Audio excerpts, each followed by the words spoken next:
Je m'appelle Riwa, je suis une enfant de la capitale. J'ai grandi là où je suis née, dans le 18e arrondissement, et j'en suis fière.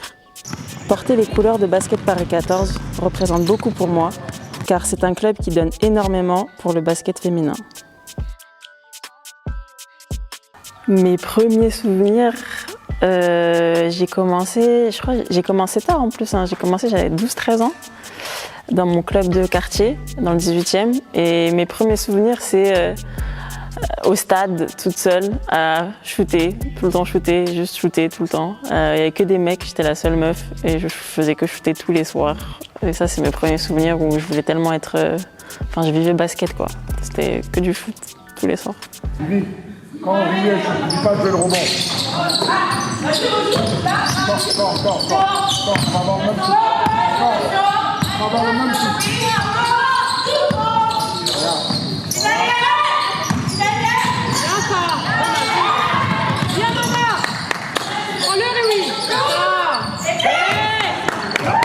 Franchement, ouais, le premier qui m'a inspiré, qui m'a touché, ça a été Kobe Bryant. Vraiment, ça, c'est un paix à son âme, hein, mais c'est vraiment mon modèle. Et en plus de ça, aussi, je regarde pas mal de basket féminin et il y a une joueuse qui s'appelle Maya Moore, qui, elle, m'a vraiment inspirée et qui m'a vraiment poussée à continuer le basket et à me la donner. Mais Kobe Bryant, surtout, ouais, dans tout ce qui est éthique de travail, la façon dont il se donne, sa mentalité, c'était limite une part de mon éducation basket, hein, faut pas se mentir, et du coup ouais, ça m'a vraiment inspirée.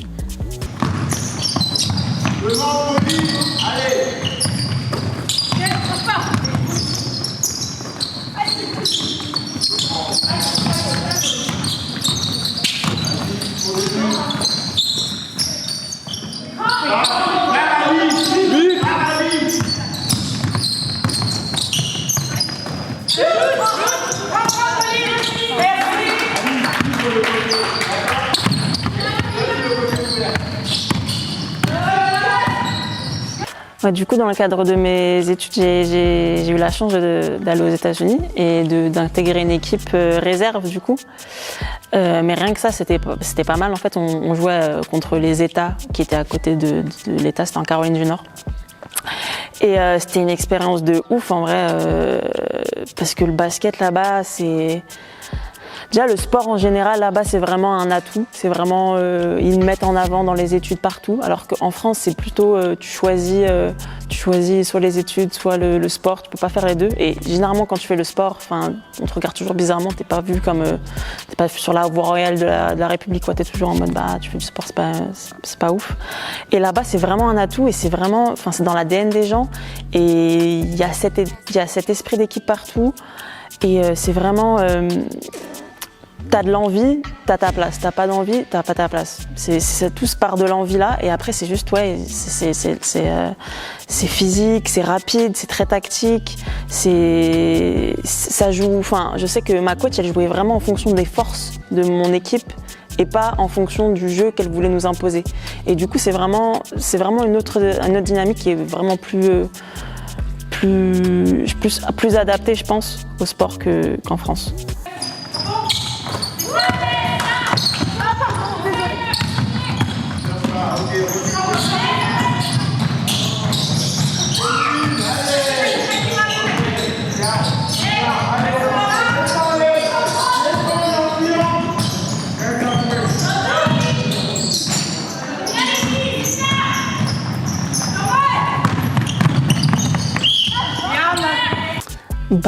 Ce club-là, c'est vraiment, pour moi, c'est le futur des petits clubs amateurs, à Paris en tout cas, dans le sens où l'identité qui a été construite en termes de communication, de réseau social, de pousser toutes les équipes, que ce soit des jeunes, des filles, des garçons, mais vraiment pousser au devant de la scène, je trouve que c'est un des rares clubs qui met en avant toutes ces équipes et qui met les moyens.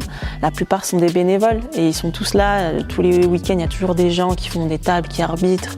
Tout le monde essaye de se connaître, on essaye de s'entraider, etc. Et je trouve le fait qu'ils mettent autant de moyens pour un club amateur en soi, ça prouve que c'est vraiment, la base de tout ça, c'est vraiment la passion du basket.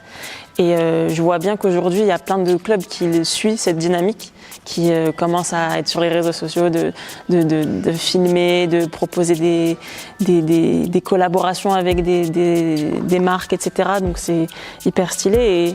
Et tout ça, c'est sous la bienveillance et l'éducation des jeunes et la transmission du basket, du sport, de cette passion. Et c'est grave stylé.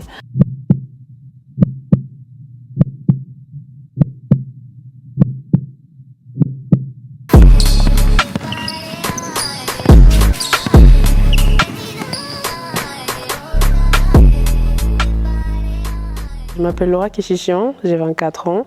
Je joue à Paris Basket 14 au poste de ailière meneuse.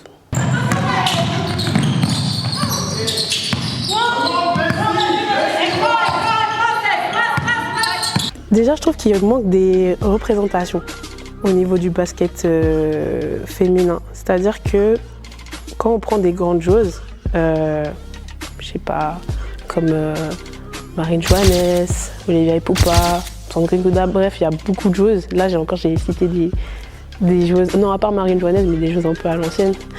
Ce qui est dommage, c'est que ces filles-là, on a l'impression qu'il y a un petit peu un écart entre elles et le public. Je ne sais pas si vous voyez ce que je veux dire. Mais ce qui serait intéressant, c'est que ces joueuses soient encore plus proches des personnes qui on va dire, qui kiffent déjà. Et de faire par exemple plus de contenu vidéo. Aujourd'hui, c'est super important, tout ce qui est réseaux sociaux, etc. Et c'est ce qui nous permet de vivre très clairement. Vu que le basket féminin, on ne le voit pas à la télé, bah, la manière de le mettre en avant maintenant, c'est par nous-mêmes et c'est sur les réseaux sociaux.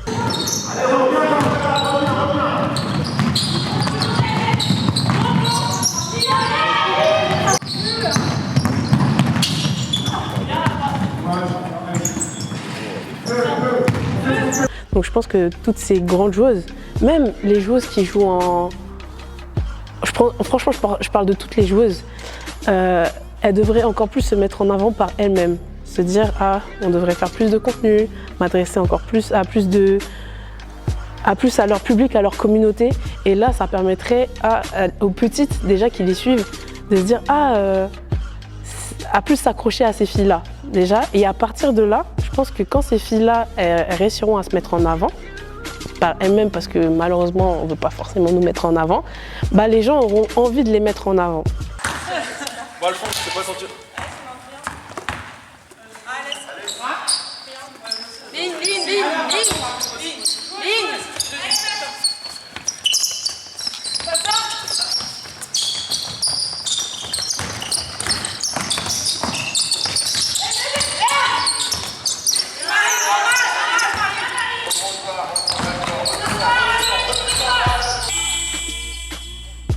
Les Américains, ils sont très forts sur le show, ça c'est connu.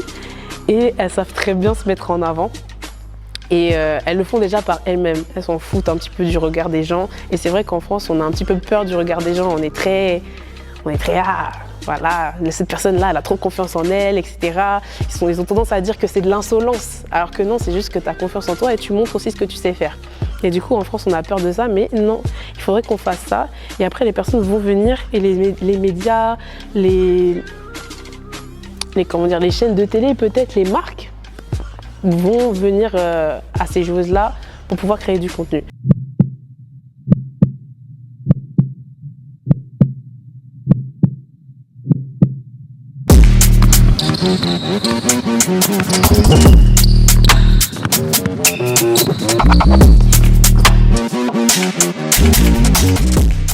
C'est Ido Njoya, coach de basket. Pour commencer, pourquoi je suis venu là? Parce qu'il faut qu'on entre dans le contexte. Parce que je connaissais bien le président Arthur et j'avais travaillé avec lui sur un événement et il y avait vraiment eu un bon feeling et il m'avait déjà parlé de son club, le projet et tout l'engouement qu'il y a autour du club. À savoir que c'est un des clubs en Île-de-France avec le plus de licenciés. Il y a une vraie vie basket et au-delà de ça, il y a une vraie solidarité entre les équipes, entre les coachs, on le voit bien, on travaille bien ensemble et c'est quelque chose que j'aime bien. Alors, la boîte, quand on bat, ça marche. Maintenant, on va faire un truc. Si tu as le shoot, tu prends. Si tu n'as pas le shoot, tu rends la balle à l'intérieur, elle rend la balle à la meneuse qui a initié le système, quand je pique et rend là-bas. Tu vois? Comme ça. Du coup, on met pas le deuxième écran. Non, pas le deuxième écran sur Sissi. On veut libérer Sissi au départ. Donc si elle a son shoot, elle prend son shoot. C'est bien parce que au bon, si elle n'a pas, si tu n'as pas le shoot, tu rends, passe. Ah, je dirais que l'identité, elle n'est pas que visuelle, parce que c'est bien, parce que c'est dans l'air des temps, le digital, mais c'est surtout que autant ça se passe bien, je veux dire, au niveau du décor, à l'intérieur, je pense qu'il y a vraiment des hommes de l'ombre. Il y a plein de personnes dans ce club qui font le travail de sable pour tout le monde.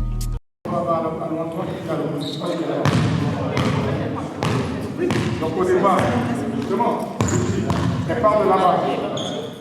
Elle part de là-bas. Ça permet de voir tout le jeu et tu donnes la balle là. Là, on voit ce qu'elles font. Tu vois, tu t'arrêtes là, et même si tu prends la balle là, regarde tout ça. Et c'est pareil, on joue sur un petit pépé. Regardez-moi.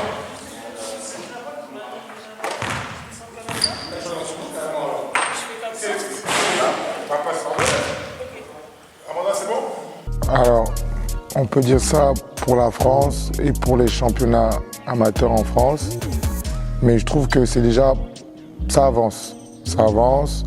Et ce qui manque, on va dire à l'étranger, dans les championnats professionnels, c'est que les femmes elles gagnent beaucoup plus d'argent souvent que certains mecs, mais ici c'est en train d'avancer, c'est en train de se développer. C'est simple, l'équipe de France féminine est une des meilleures équipes au monde même. Et les choses avancent, on voit des plateformes sur les réseaux sociaux féminines comme Hack and Play qui aident beaucoup le basket féminin. Et je pense que les choses, d'ici quelques années, vont aller de mieux en mieux pour les filles. Pas que quand elle a fait une fois, la fille a rien, non, c'est typiquement quelque chose. Elle n'a pas jeté la balle, on a fait un truc compliqué, elle ressort en dribble, elle donne à la boule. Ça fait un truc en plus. Je pense qu'au niveau de la formation, d'un constat général, je pense que quand les filles commencent à jouer, il n'y a pas assez d'accent sur le développement technique et personnel des filles. C'est simple, j'en ai discuté il n'y a pas longtemps. On prend l'exemple, une jeune américaine, balle en main, limite se comporte comme un garçon, elle dribble entre les jambes, des trucs assez jolis. Et chez nous, c'est beaucoup plus, on va dire, je ne sais pas si c'est la formation, mais les coachs sont beaucoup plus sur l'aspect tactique. Et quand tu vois, plus elles évoluent, c'est pour ça que tu vois, chez nous c'est exceptionnel quand on voit une fille manier le ballon. On dit ah elle est trop forte, pourtant ça devrait être la base parce que les garçons et les filles quand elles grandissent à un certain âge, le niveau est égal, je parle du niveau technique. Mais je pense qu'ici on ne met pas assez l'accent sur le développement technique individuel des filles. Il se fait et c'est pour ça que les plus fortes, elles sont professionnelles quasiment. Et celles au championnat amateur, puisque je coach un championnat amateur, on voit que les plus fortes, c'est celles qui ont une aisance balle en main. Et il y en a qui sont un peu limitées au travail technique. Donc je pense que c'est un aspect où il faudrait plus développer.